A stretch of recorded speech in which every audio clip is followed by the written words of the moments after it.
Welcome to the In My Humble Opinion podcast, a podcast that looks to discuss a number of topics that sometimes create more questions than answers. The views and opinions expressed by the presenters are their own and can be assured are utterly and woefully misinformed. If you like explicit content and naive ignorance, then please enjoy at your own risk. Medical mishaps.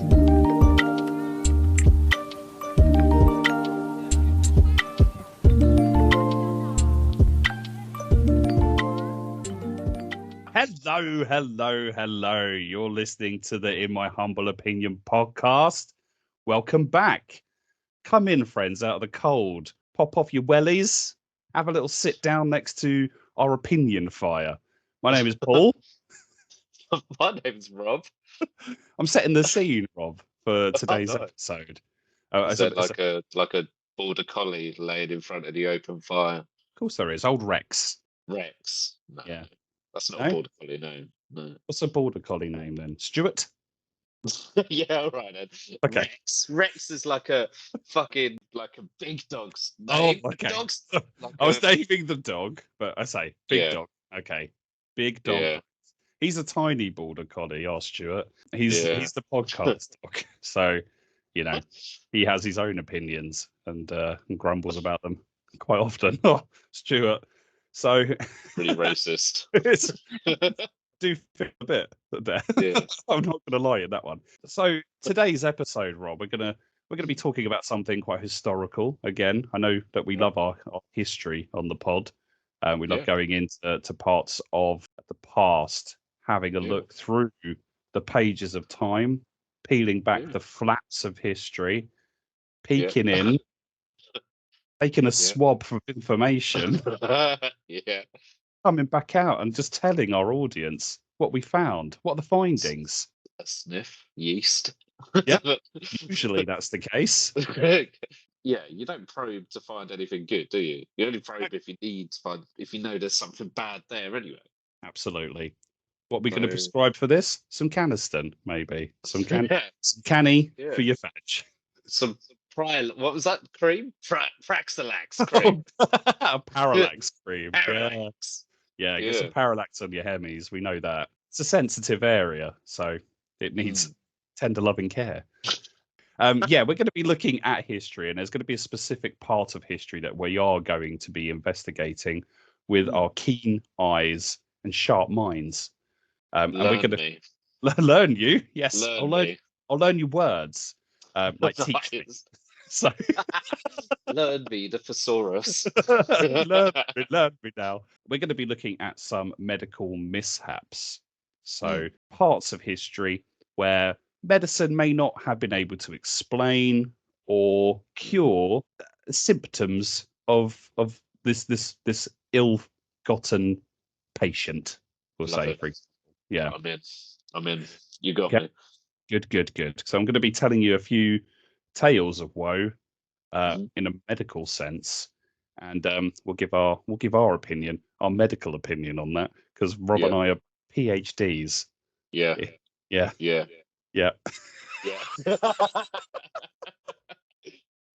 watched a lot of Medicine Quinn. Yeah, as I've stated before, and Casualty with Charlie. Yeah. Who's been in it for fucking ever, apparently. Yes. Like, he's the longest serving TV soap actor. Even more than Ian Beale of EastEnders fame. All right. They might be on par with each other. We don't know. They're racing for the soap title of oldest, most typecast actor you could find. But Ian Beale, he had a bit of time out, didn't he? When he was doing this whole homeless mental thing. He had nothing more to give. No. Yeah. Dot Cotton. I mean, she died. She did. She popped the clogs. Yeah. She's out. Peggy Mitchell. She also died. Yeah. Oh, what sad list. Is Brookside still on? Oh, man, do you remember that? I used to fucking love that. Trevor. No, was it Trevor? I don't know.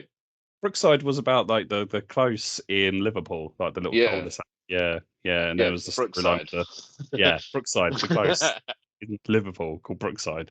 Yeah. There was it was the storyline where the guy buried some people under the patio. Scandalous in the papers. No, wasn't there like the IRA boy?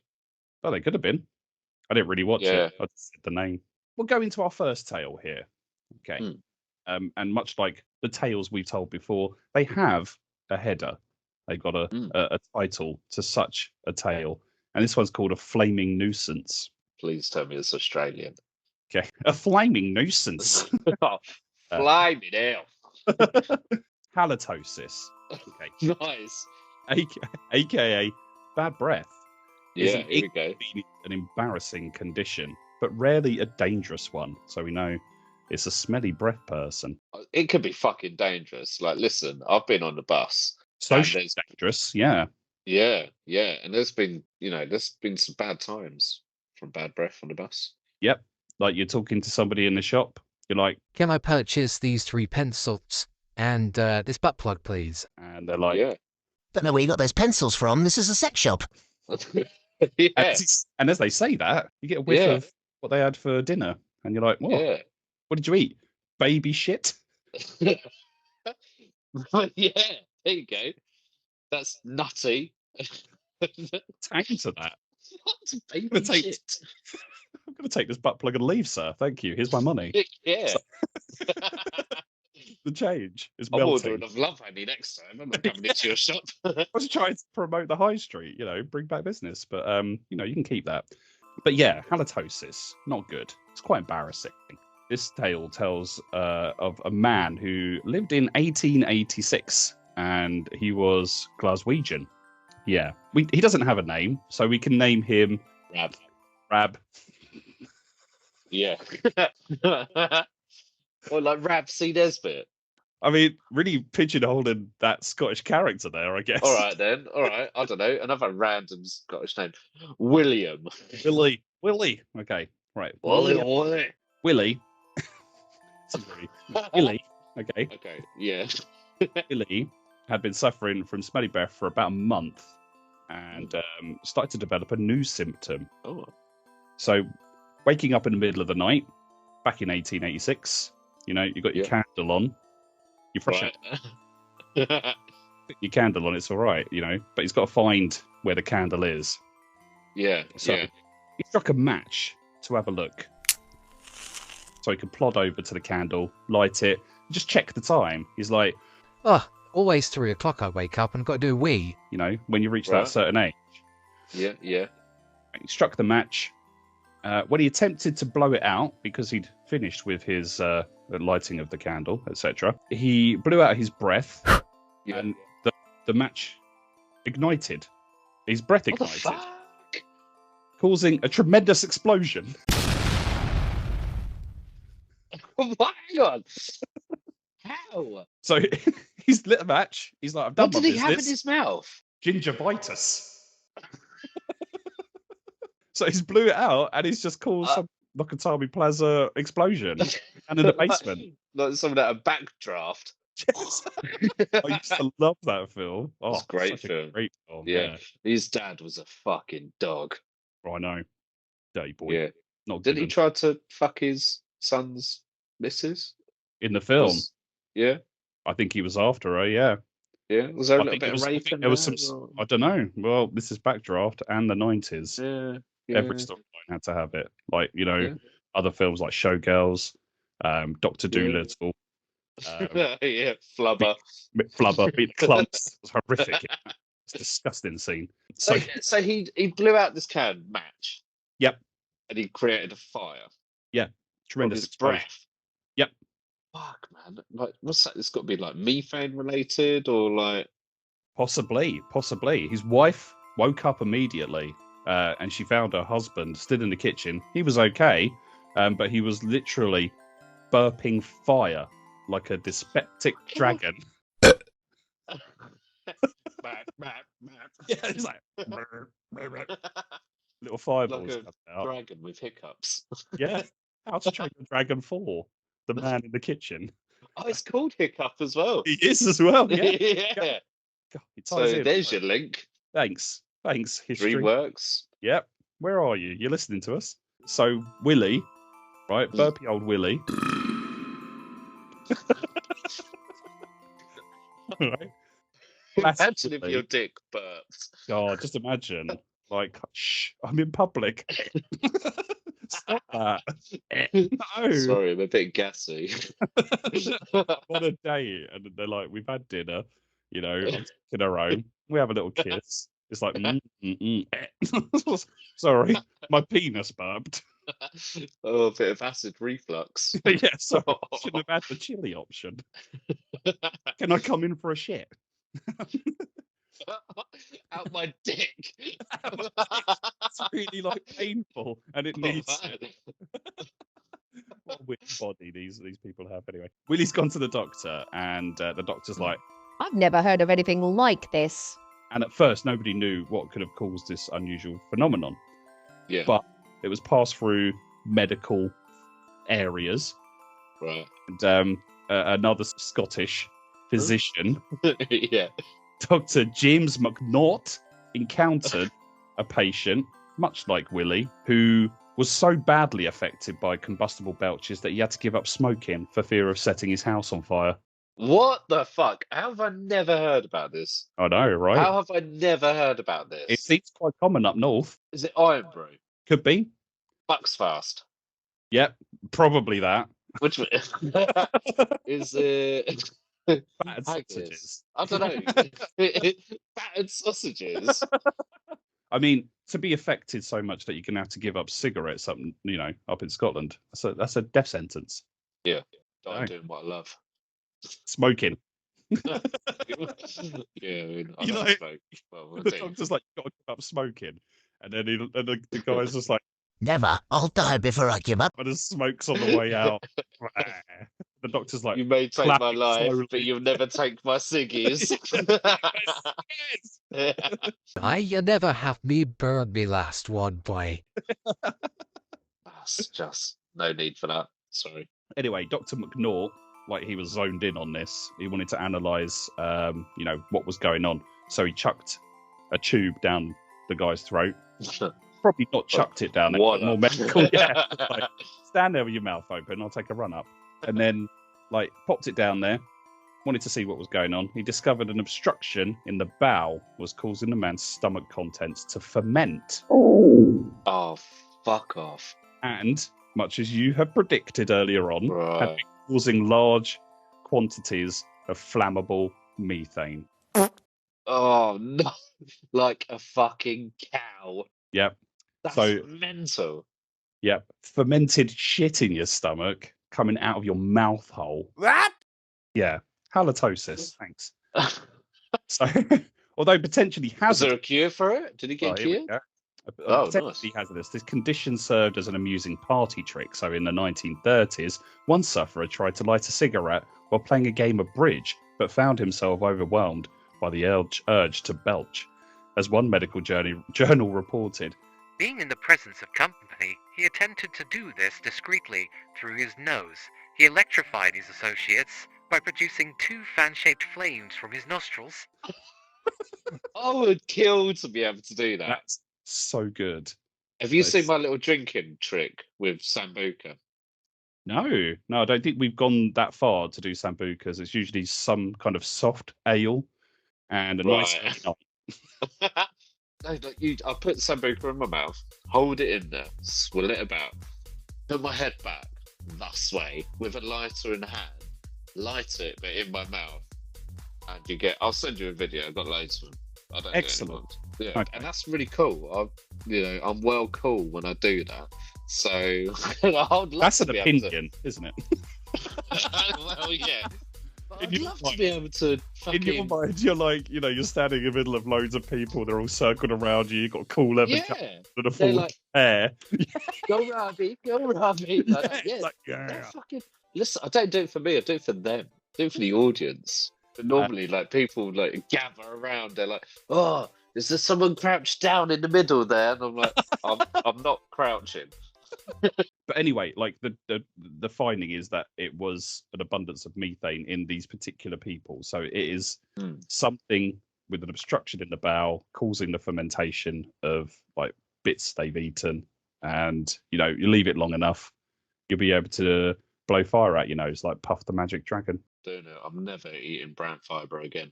Get a little blockage in there, and there you go. It's the last time I'm having a shit.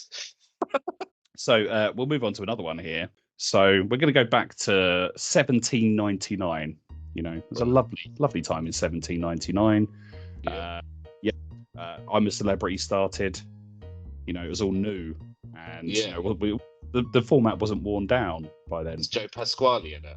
He was the first one in and the last one out. Well done. Hey.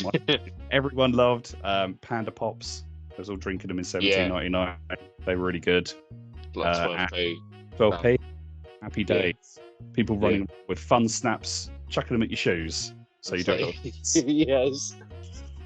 Didn't they all have those really cool like wristband things? Like they were straight, and then you slap it on your wrist, it becomes a bracelet. Yeah, snappers. Yeah, yep. Snappers. They were invented then. Yeah, by a man called John Snapper. He done it. It was a mistake he made. He was trying to do a ruler, but he didn't use the right method, and then he created a fun game for his kids. Where he hit them with the ruler. And it made a lovely bracelet. So like, I'm gonna hit you with this. Oh.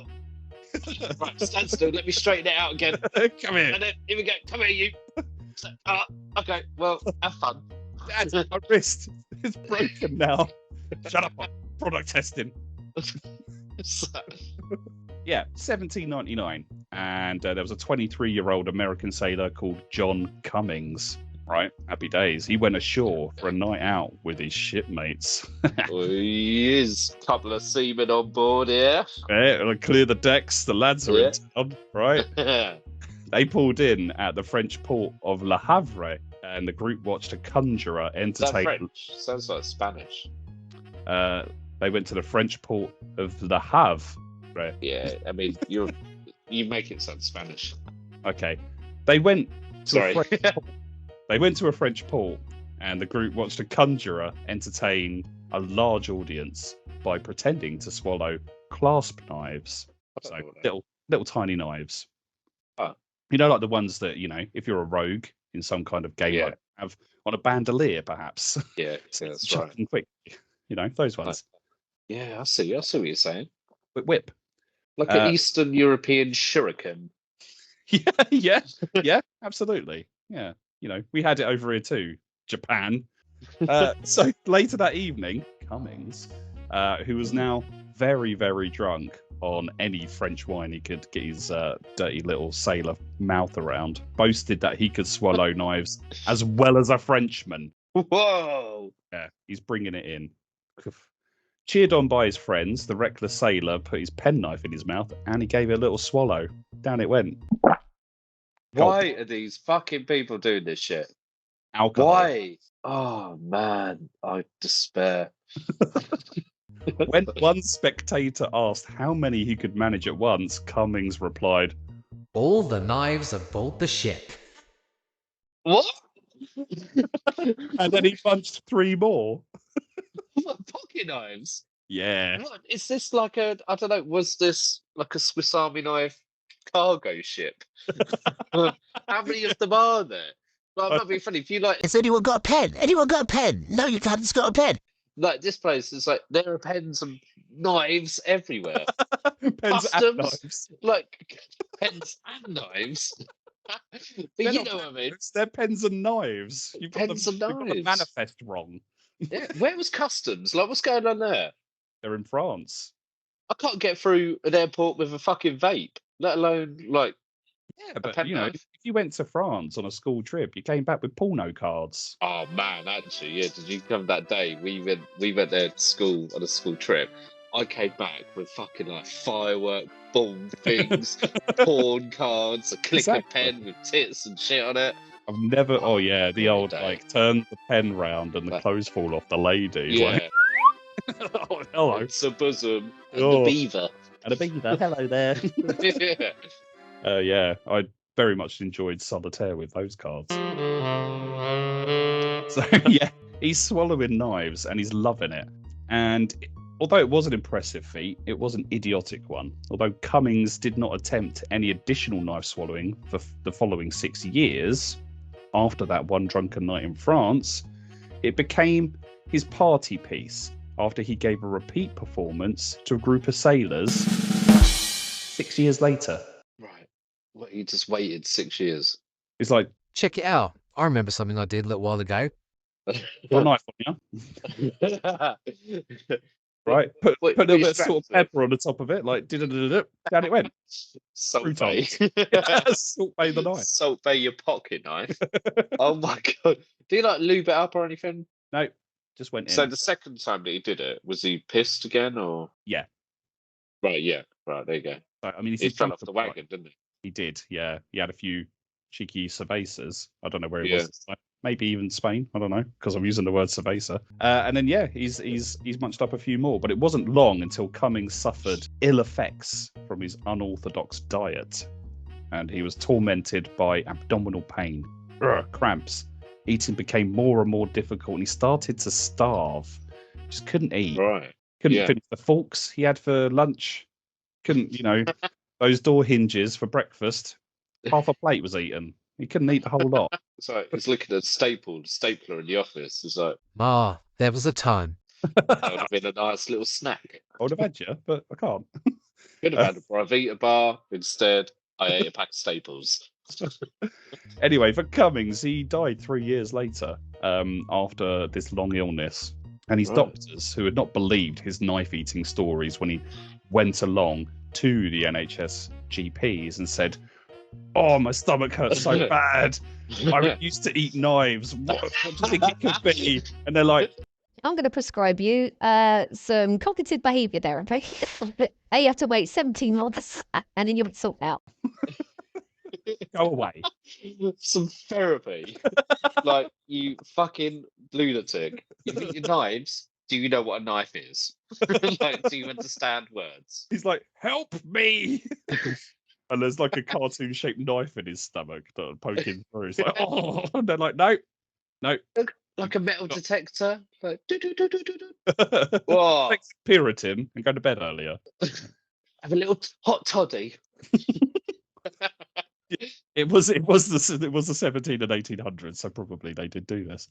So his doctors, who'd not believed the story, were mystified, and then they thought they'd do an autopsy. And when they dissected his body, they were astonished to discover the corroded remains of more than 30 knives inside of his stomach and intestines, one of which was even piercing his colon. Oh, how was he big? Like, was the chap big? Doesn't say his size, but 30 knives. he was a sailor. I could imagine he was a pretty, he was not an unhealthy man. But Not unhealthy. I mean, other than having a 30 shop items bag of of knives. rust-inducing fucking metals, perfectly healthy. Yeah, He fucking died. Like, they're having their lunch like on the ship and in the canteen. all right, good. The captain's just like, Where's my fucking fish fork? it's just, and Cummins is like, "Oh, Born apple tits. yeah," and then some cheeky music playing like. So yeah, there you go. Cummins.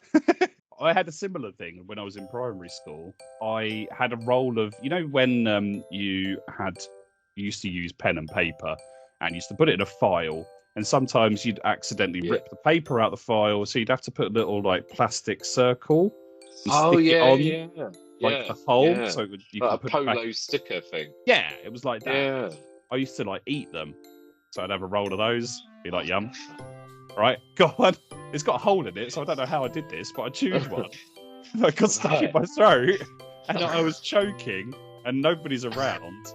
Well, nobody's helping me. I'm choking. I'm just like, "Oh my God." And loads of kids in the playground just like, "Oh, it's Paul." And then I'm just like, "Help, man." And I could not even help it. So I had to like get into the bathroom and like throw myself against the wall to try to like get it out. And luckily I did. I nearly died that day. How? Right. I've known you for fucking over 20 years. Long, I don't know, 25 years, whatever. How do I not know that? I know, that was a primary school thing I don't think I've ever told anybody. Fucking hell. Much like the time in primary school, I dressed up as a Native American Indian and did a dance. and I was in the local newspaper.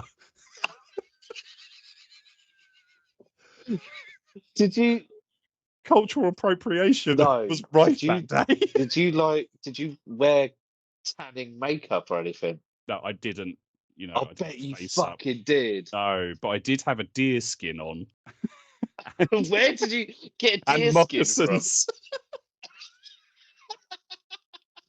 I love a pair of moccasins back in the I know. day. You know, I used to love Decent those. moccasin, a nice fur-lined moccasin. You know, the ones you Yeah. get Christmas from your kids. They're all right. You know, not a Fair Native enough. American copy with beads on the inside of the sole, just to make you like, you know, really know that you're wearing them. Like, you know, Yeah. taxi drivers have those like beaded seat things. Yeah, This is I've never feet. understood that. You're not sitting down if it doesn't hurt. Like, what's wrong with you? Get a fucking pillow. Like, Yeah, like have a nice soft thing. oh, that reminds me of like my nan. She used to have like a. I understand their purpose, but you know, like you go through from her front room into the kitchen, whatever. Like she lived in like in a bungalow. Do you know what I'm saying? Yeah, And yeah. like you'd go through into like this fucking shimmering, Yeah. you know, the fly stopping Yeah, things, the old, jingle like, jangling everywhere. When I was a beaded kid, I was like, curtains. oh no, because someone would go through. I'll walk in behind them, get hit in the fucking Yeah. eye with like these beads and there's plastic on the floor and shit. Like, what are they doing? Stop it no. now. I used to But love you'd those, see you know. them like they'll come in with like 3 or 4 cups of tea for like everybody. Come in reversing it backwards and like Yeah, like spilling it half of it. And, slides. like, oh yeah. Oh, to stop the flies. Close the fucking windows. Close the window. Close the let flies windows. Put your food away.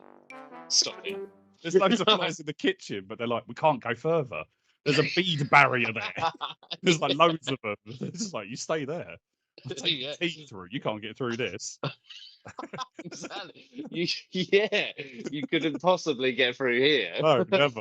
Like, They've got an in your house where all exits are closed. They've got in.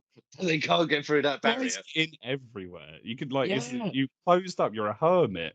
Like you're like, I Yeah. don't like air, and like everything's Yeah. sealed up. Right? You wake up one night because there's a fucking like Yeah. patches fly in the fucking room. You're like, how? How did you get in here? Yeah. He's like, I don't know. It's just materialised here. Okay, so we'll move on from the cutlery munching wanker. Oh yeah, we were to talking this- about that. So this one is called The Mystery of the Exploding Teeth. Right. Okay. Okay. All right, I can see how excited you are with all of these stories so far. 200 years ago, a clergyman from Pennsylvania, identified only as the Reverend D.A. I'm the Reverend D.A. Praise be. I'd love to be a reverend. Like one of those like a TV reverend, like one of those like gospel Evangelical, give me that Evangelical. shit. ones. Yeah, I love that shit to death. I love the videos. I know. I love it. The guy during the coronavirus who was like the evangelical, like really heavily, Yeah. like The really, guy that's like- like had like 5 planes and shit. yeah, and he's like yeah. blowing the virus away through your television.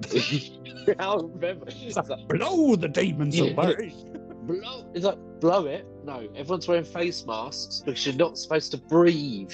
Full stop. Spit this Jesus juice. Oh, Jesus juice. What is swearing? I'm gonna swallow some Jesus juice and spit it on you. Swallow Jesus' juice. Anyway, the So Reverend killer. D.A. He developed an excruciating toothache, and he was beside himself with agony every day. I'm beside myself. I can't believe this. My tooth is in pain. Like I have been smited. I'ma smack this demon in my tooth. take me. This is probably how he acted. Yeah. But he couldn't. He tried everything he could do to relieve this horrible toothache, and we know toothache is probably one of the worst pains a human can have, other than yeah, paper cuts or yeah, gunshot wounds. Yeah, or yeah, Right? chainsaw on your foot off, or Yes. Or chainsaw on the head. Splop. yeah.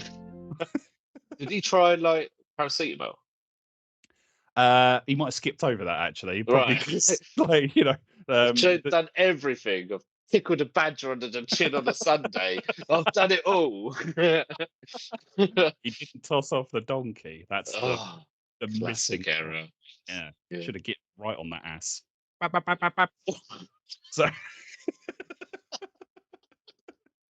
So, okay.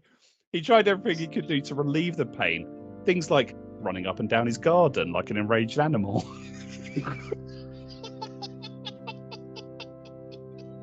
Take it away! Just take the pain. Take the pain, Jesus. He was so banging his head on the ground. How is that ever helps anything? My favourite, plunging his face into freezing water, which is the thing you don't do if you have toothache, is anything cold goes near the tooth. Yeah. Oh, it's the worst. Yeah. Although Joe Rogan is literally every fucking 30 seconds he's sending out a reel. Yeah, you have to ice bath every day. 2 hours. He Ice does. bath every day. Yeah. He's going. Got a travel bath he takes around with him. He's on his back most of the time. Yeah. I'm like, what are you doing? Just grow up. It's crazy. You're lying. He is lying. For some reason, people think, you have a cold shower or get in an ice bath, you're going to be really healthy. No, you're not. You're going to have wrinkly, tiny ball sack, and you're going to get a cold now and again. Yeah, you're going to be cold. That's what you're going to be. You're going to be cold. So, humans invented heat. What? And we lived longer, and we lived better, and we're more hygienic. We didn't like think, oh yeah, this is really cold. This will keep me living. No, you died. I like the fact there at the beginning that humans invented heat. Yes. It's the first line in the history of humans. Who invented heat then? Fucking the sun. Rupert Murdoch. Rupert Murdoch. Heat's mine. So yeah, he's tried everything, and unfortunately, all of these. He's done a Joe Rogan ice bath.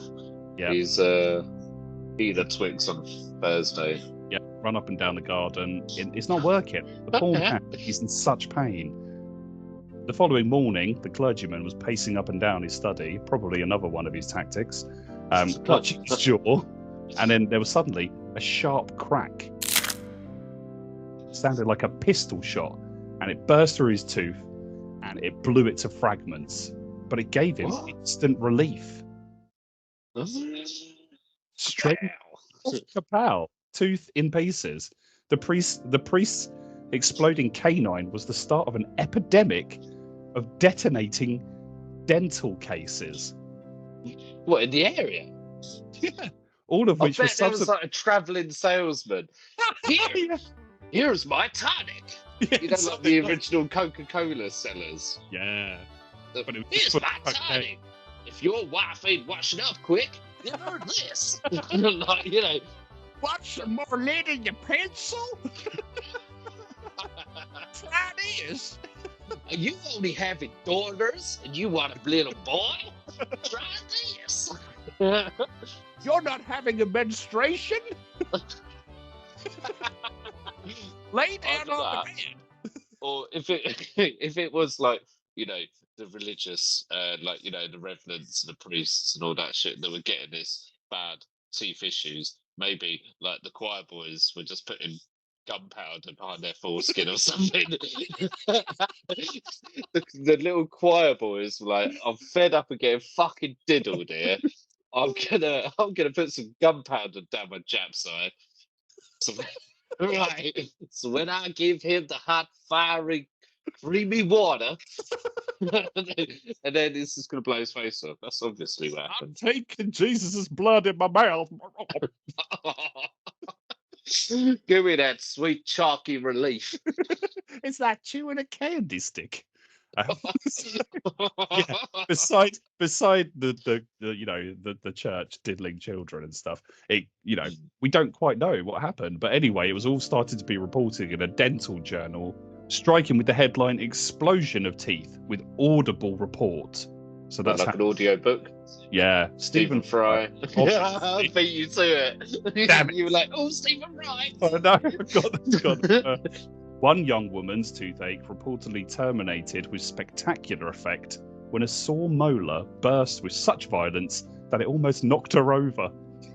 You just like you're there. You're in the post office. You're like, Fucking hell, this queue's long. Now we want a first class stamp, you cunt.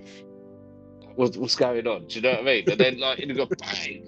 It's literally Okay then. Kaplop. I know, right? It deafened her for several weeks after, probably because it's right in her jaw. So what might have caused these dramatic explosions? Like numerous theories were put forward by experts at the time, ranging from sudden temperature changes to the chemicals used in early fillings. Interesting. None of these suggestions, however, are particularly convincing, which is why the case of the exploding teeth remains unsolved to this day. Nobody knows what they fucking did. Dynamite. What the fuck? I think your traveling salesman theory is fairly accurate in the fact that maybe around with some toothpaste, it was a knockoff. It was like Polgate instead of Colgate.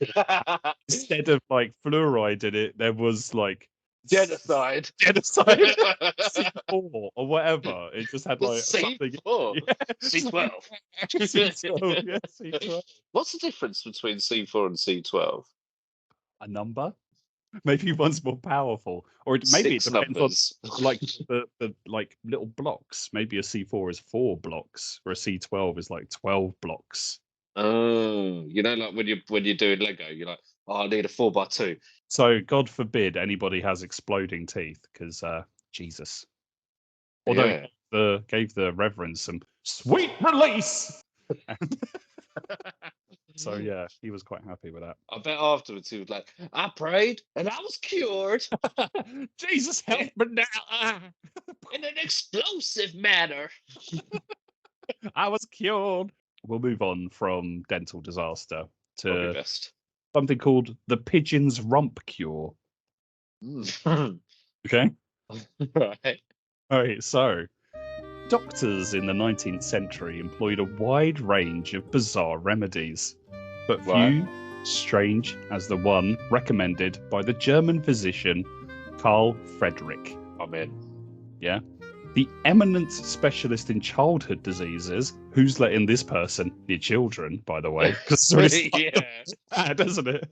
Like, what do you want to specialise in? I want to dying kids. Yep.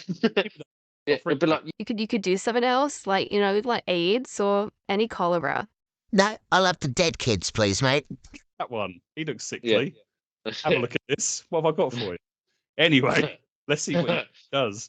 So, the eminent specialist in childhood diseases offered the following prescription for treating infant convulsions. You know, the hippie shakes.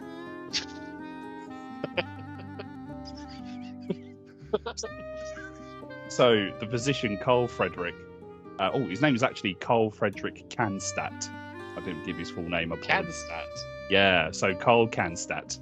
Dr. Cannstatt, his treatment or his prescription, so he's writing this out, licking his pen, some terrible words down on a bit of paper. You know they don't lick pens, they lick pencils. Well, I didn't make the rules up. He's licking a pen. All right, he's licking a pen then. He enjoys it. Have you ever licked a pen and then tried to write afterwards? It won't work. You're right.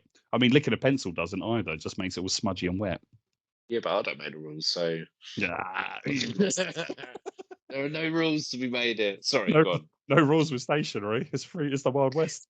If one holds the rump of a dove against the child's anus during the fit, the animal soon dies and the attack ceases just as rapidly. What? He's butt to butting. He's like, what? It's got a bird.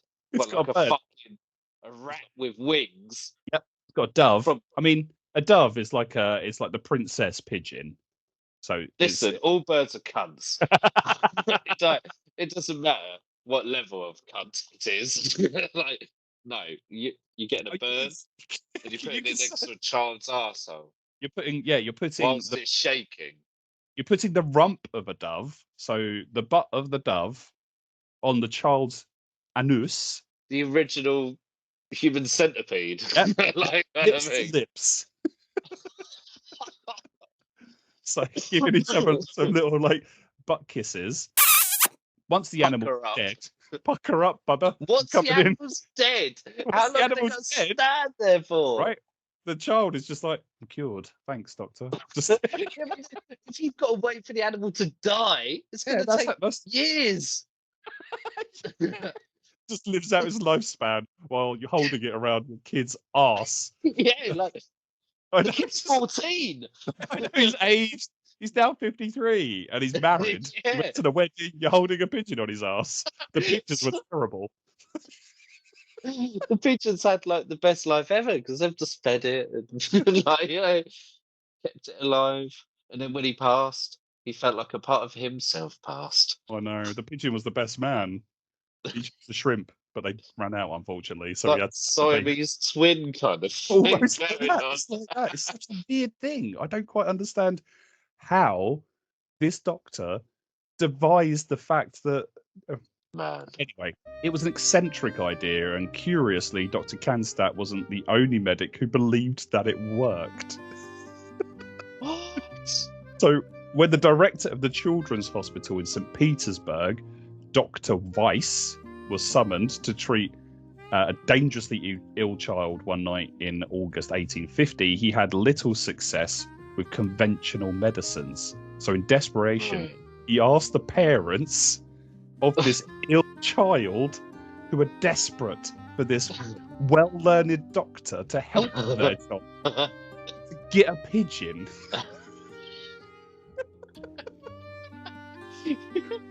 Have you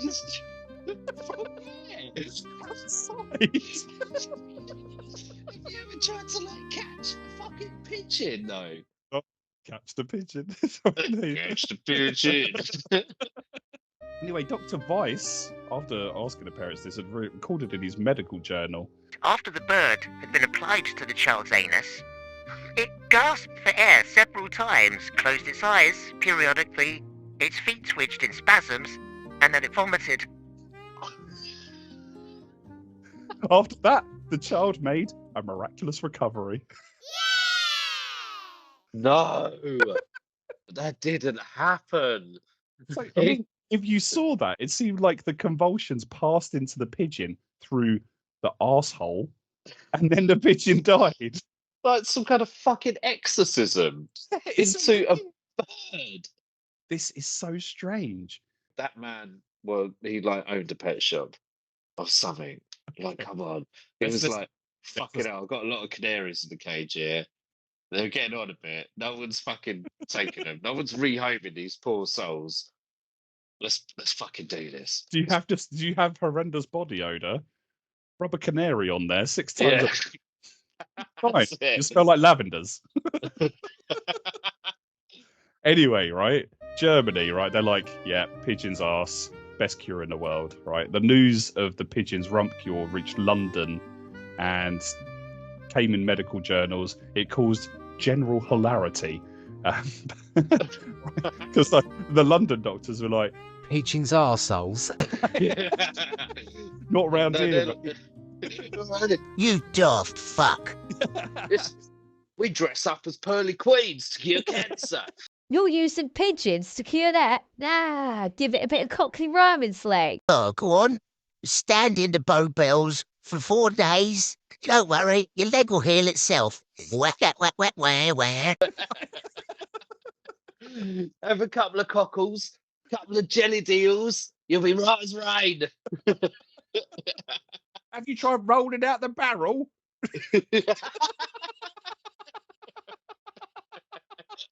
The London doctors were like, nah, they're having none of this. But Dr. Weiss had rose above the ridicule, urging further research. Experiments with other poultry are necessary, he wrote, apparently in earnest. Like, no, we have to. We must. We must try more poultry. Bring in the cock for the child's anus. The cockerel, darling. Wrong one. During that time period, like medical advancements Yeah. were very like progressive, and we learned an incredible amount about the human body and how it works. So, like, you know, Jack the the way. Ripper. Yeah, well, he done all right, didn't he? Yeah, he is, dude. But yeah, like, we were finding out so much more. Like, to have a doctor be like, put a pigeon on that kid's ass. You don't have seizures anymore. Like, thanks, here's the bill. Like, it just doesn't make any sense. So yeah, we're going to move on now, and we're going to talk about, it's another military style story. Okay. Yes, sir. Yes, sir. This one is called The Soldier Who Removed His Own Bladder Stone. Got other stuff to do, like clean your gun or like Yep. write a letter to your pen pal. Yep, your loved one back in Frankfurt. Yeah. On the wrong side. Hold on. London? What side of this war are you on? Dearest Fraulein, today it's been a tough war. The rain came down very harshly. I hope you stewed our cabbages. It's time In to an bring English accent. It's time to bring in the parsnips.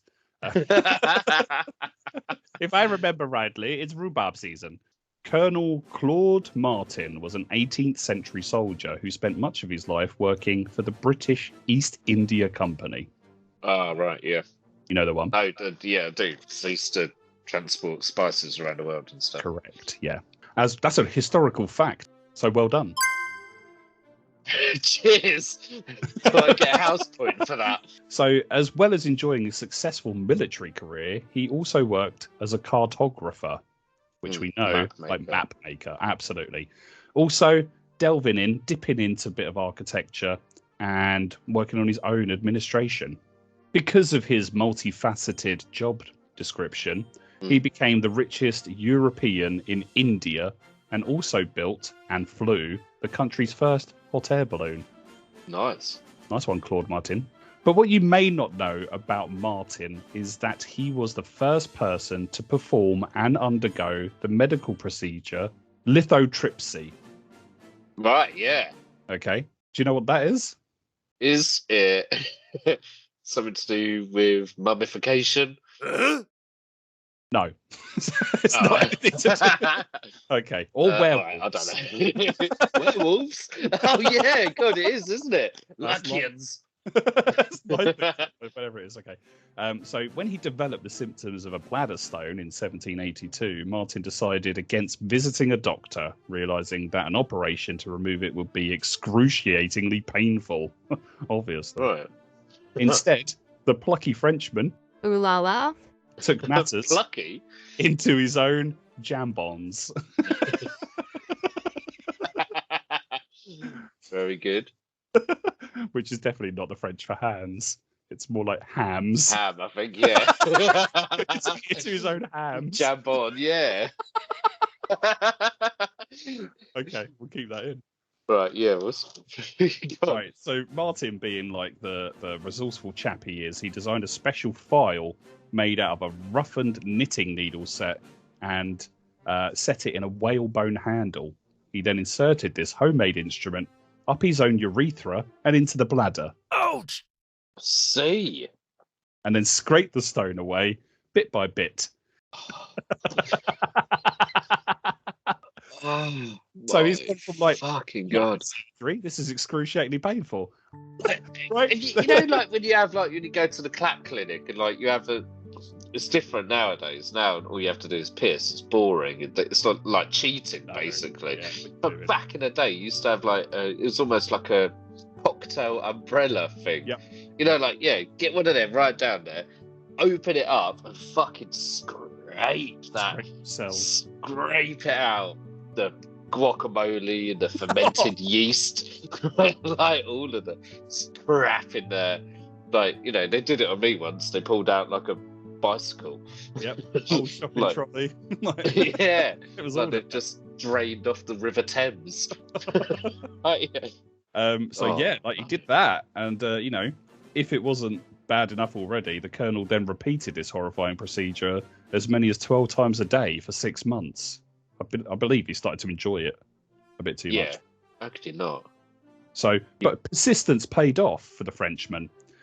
It worked. And by the end of this period, his symptoms had disappeared. 50 years later, something very similar to Martin's technique became a standard in treating bladder stones, thanks to the pioneering research of the surgeons in Gay Paris, who were apparently unaware of what the colonel had done. So supposedly, this part of the story kind of makes me think maybe Colonel Martin is being a bit, deceitful here. Because if the surgeons had developed that a little bit later on down the line and were apparently unaware of what he had done, it's been suddenly like, well, I invented that like 6-7 years ago. Yeah, see, like Jay. Really? Yeah, I did completed it, mate. I completed that. Yeah, I've been doing it for months. So yeah, that's really bad. weird. There you go. So he was supposedly not only the person to perform it, but the first person to undergo the procedure as well. Supposedly. That's fucking barbaric. Yeah. Imagine if it was like one of them narwhal whale Oh shit. horns, Like it's all he could get hold of. or a pointy carrot. Carrot, no. Jennifer. Jenny from the block. There's another tale there of horrible medical mishaps. But it's not really a mishap because he kind of cured himself there. It's disgusting. Like, It's no. disgusting. Look, No. listen, if you've got piles, pop them back up. Right? Yeah. Put a glove on first. No. No? Listen, you got to feel it. You got to be one with it. You need that Yeah. like slightly wet texture running across your fingerprint. You got to really feel the nerve ending. Yeah, you got to be connected to it. You are. It's part of your process. Yeah, you are. That's fair enough. There's no connection quite like your fingertips. It's so gross. Is it like when you have to like punch a hole in a belt because you've lost a bit of weight, so you get a little like Right. through, and you're like, yeah, look at that, I made a new belt out of the one that's existing. Is it the same with your piles? Just like pop it in with a thing. I guess, yeah. Okay, right. I've got another one here called The Miller's Tale. So we're going to go back to the 1700s, specifically the 15th of August. Can I just say this quickly? Listen, you go back and forth, times here, times there, and everything. All of it. You say numbers. I don't picture it at all. I'm like, okay, so it's somewhere else. And I have myself. I don't give a fuck on the date. I don't know where we are. It's like watching Back to the Future too. I'm like, where are we then? Are we in the future, the past? Like, This is fair. But it's all good. I love it. Let me set the scene though, because it's the 15th of August in 1737. It's like autumn is starting. The leaves are red and orange. The year is 1737, Rob. Okay. Right. Yeah. It's the 15th of August. And autumn is just starting. Okay. Right. But walking amongst those beautiful red and orange leaves back in 1737 on the 15th now of I'm there. August, I'm there. is a young man named Samuel Wood. And he was working at one of the windmills in the Isle of Dogs in London. All right. I've never understood why they called it the Isle of Dogs. No, I always imagined just loads of dogs in like, Yeah. they're just there and then people live on them. What?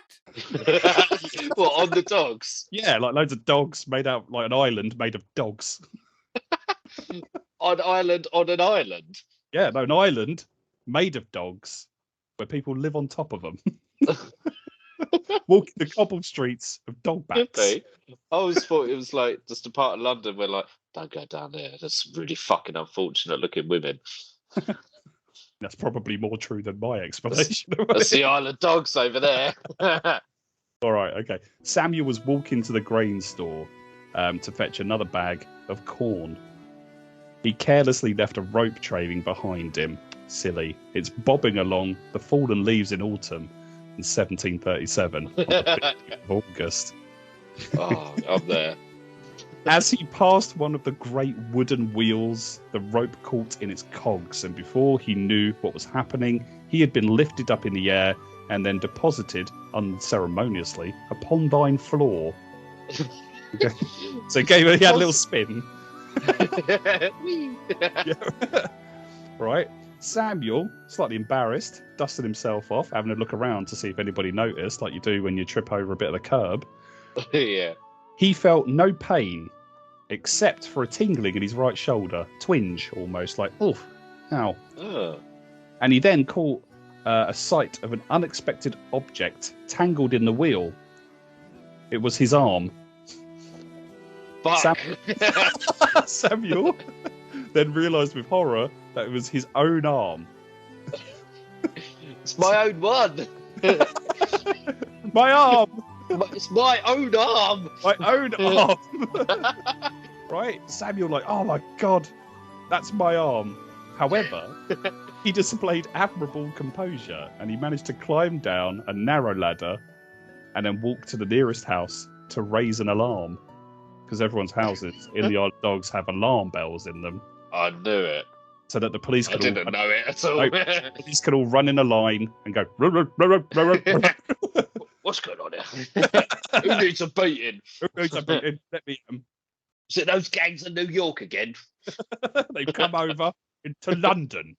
Losing a limb is hardly a trivial matter. So drastic was Wood's injury that the doctors who treated the young man feared a fatal outcome for the young wood lad.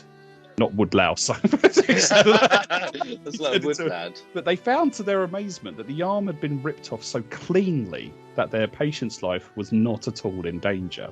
Wood had recovered from this mishap within a matter of weeks and became something of a bit of a celebrity, where local taverns even sold pictures of the man who'd survived having his arm ripped off by a windmill. Selling pictures like water stones. He's going around, he's signing. Yeah. He's had to his left hand because he was right-handed, but now he's right hanging off of Dunsford wood, like a windmill. He's just flapping around, still, part of the aesthetic. Imagine he must have had to relearn a lot of different skills. He'd never fish again. Like 3 months later, in kind of like the middle of autumn in 1737, the leaves are a little bit redder. 3 months after August? No, that's winter. Okay. Well, Each season is 3 months, isn't it? Shut up. Winter had struck and it was November in 1737. Snow started to fall because it was the past. Yeah. Okay. So Samuel Wood was presented at the Royal Society as a living curiosity with his severed arm now preserved in alcohol. So yeah, they got it down, gave it a little pickle. It was like, here he is. You're not coming without the arm, Samuel. Like we don't. We booked the arm as well. So yeah. You just put the arm out. You can go backstage, mate. Yeah, don't need your face. Right, raise the arm. Woo! That's crazy. It's crazy. Yeah, but like they have its own like green room and everything. Yeah, Makeup, it was just outside. Wardrobe. Oh, it's a green room. Who's your VIP area? The pavement. The pavement. There we go. Go stand over there next to that really drunk man and those dogs having sex. That's the arm is like carried on the back of virgins. Yeah. Everyone's like, praise the arm, praise it, and throwing flowers in front of them. I've saved what I feel like is a good story for last here. This one, the title kind of explains everything, but it's called Slugs in Her Stomach. Slugs in her stomach. Slugs in her stomach. Okay. Set the scene. In the summer of 1859, it was a hot year, probably one of the hottest on record in 1859. Okay. Yeah. How many summers did they have in 1859? They had 1,859.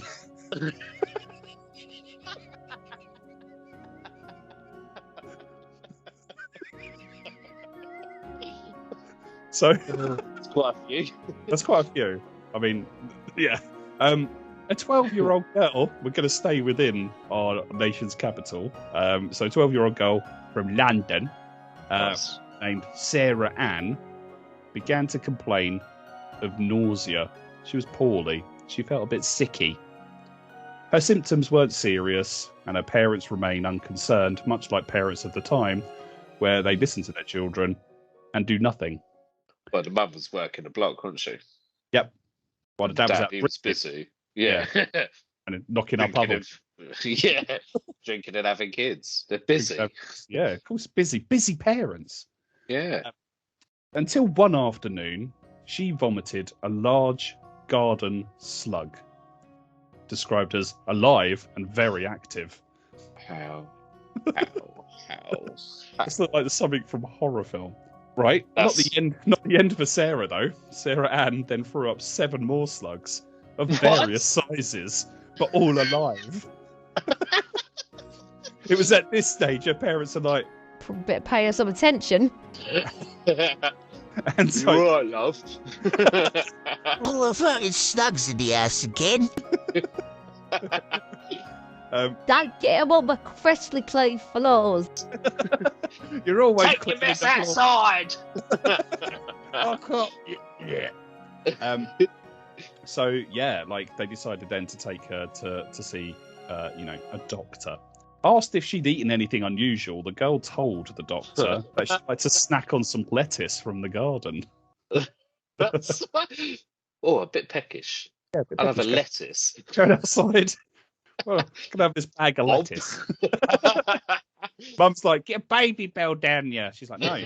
Got some garden lettuce out there. Dad's eating all the cheese strings. He's always busy, sweaty when he eats them. Leave me alone. She used to snack on some lettuces, all right, and then the doctor concluded that she had unwittingly swallowed a family of young slugs that had grown to maturity inside of her stomach over the course of several weeks. Fucking hell! She swallowed an entire family. They could be very small. She was Cousins, so ravenous. like, oh hello, oh. Okay, so yeah, bless this woman. She enjoyed lettuces from the garden. Doctor thought that, she'd had a little munch and ate a family, and then they'd grown in her stomach to maturity, and then she's got so sick that she's puked them up one by one, like animals on parade. So, the doctor had also noted that Sarah Ann had only one hand. A deformity he attributed to the fact that her mother had been frightened by a porcupine during pregnancy. What? Hang on. What are you saying? So what did you just say? Say that again. So this is the reputation of the doctor, who was like, she's eating a family of slugs, right? The same doctor. That's plausible. That's plausible. Yeah. Okay. The doctor then had also observed that Sarah Ann, the girl that ate the slugs, she's only got one hand. Right. And he thought she's only got one hand because during pregnancy, her mother was frightened by a porcupine.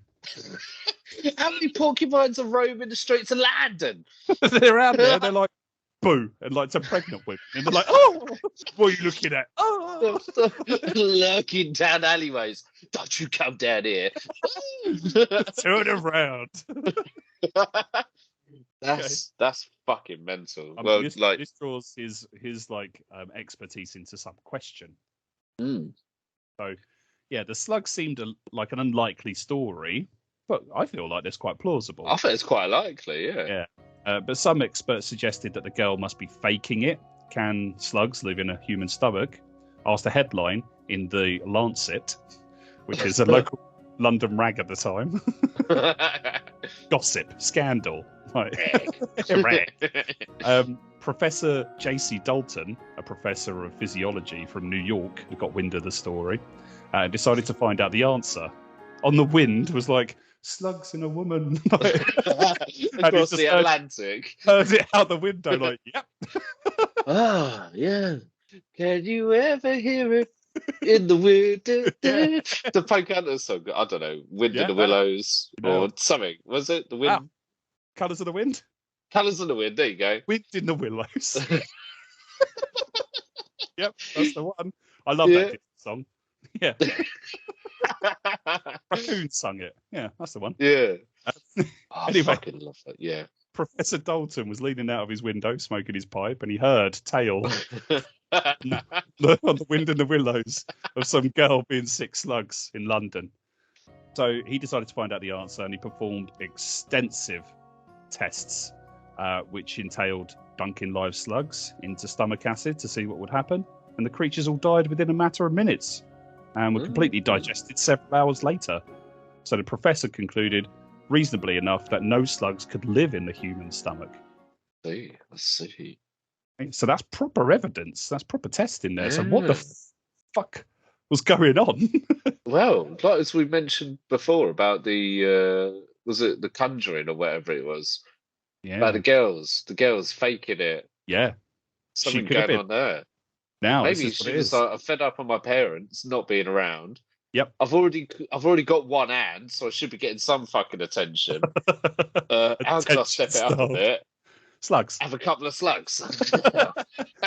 It seems likely that her illness was more mental rather than physical, but whatever it was that ailed her, it certainly wasn't a family of mollusks munching contently on fresh vegetables inside of her stomach.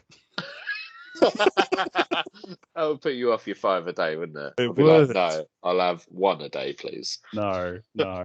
So yeah, more likely, as you say, a bit of attention seeking, and she's like, "Oh yeah, slug, pay me attention, mummy. You pay attention to the other 15 kids we got. you don't pick on me because you're scared by a porcupine in pregnancy." Yeah, sad times. Why'd you leave my hand pickled on a jar on a shelf? We're looking for money for it. Yeah. Like our hero, Sam Wood, whose picture graces our mantelpiece. I grew it for you. It's mine. Taking ownership of like what looks like, I don't know, a monster munch in pickle.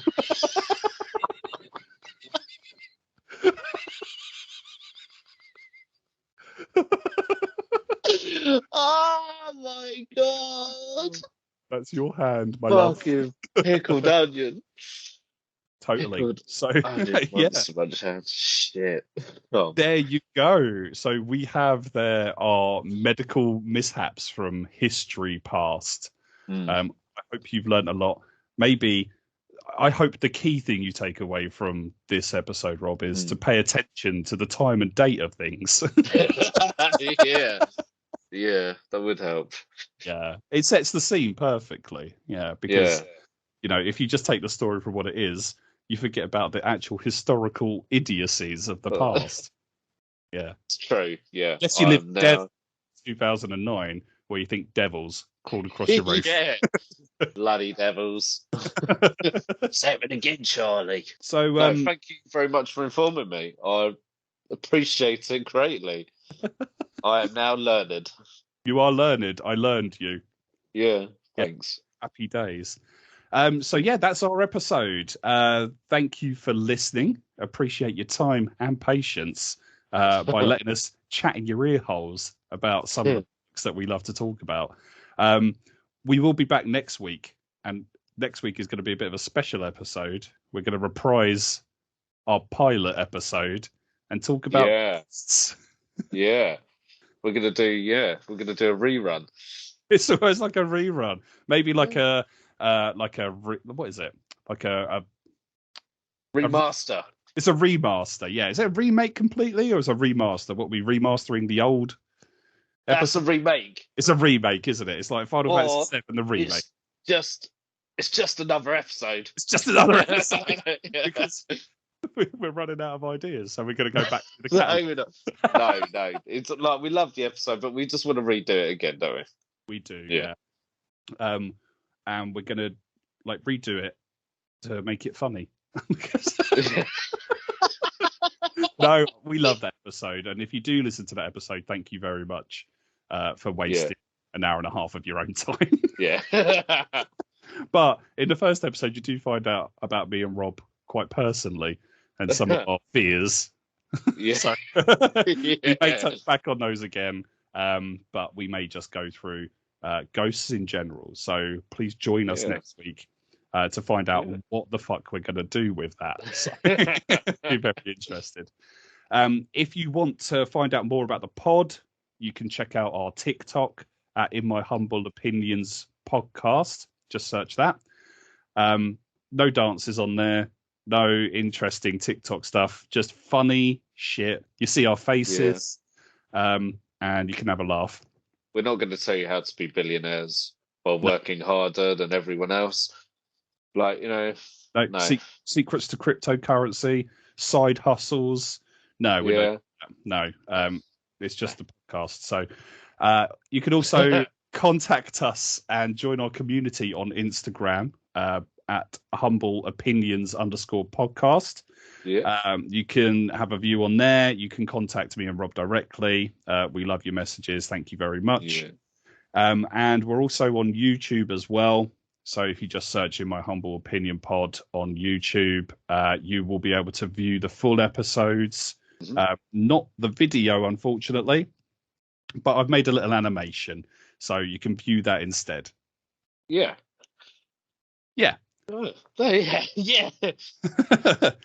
So join us next week for Ghosts, and after that will be Christmas. So come and see what is inside mine and Rob's bulging sack. Have you been a good boy or a bad boy? See what presents we spill about your face. So we're gonna have some interesting stories about Christmas. But listen, like, subscribe, and share your love of the pod with other people, and let them all know. We'll be talking to you soon. Take care now. All the best. Bye. Bye. You have been listening to the In My Humble Opinion podcast, Medical Mishaps. Join us on Instagram by searching at humbleopinions_podcast, or TikTok by searching at In My Humble Opinion podcast, or viewing us on YouTube by searching In My Humble Opinion Pod, or one word.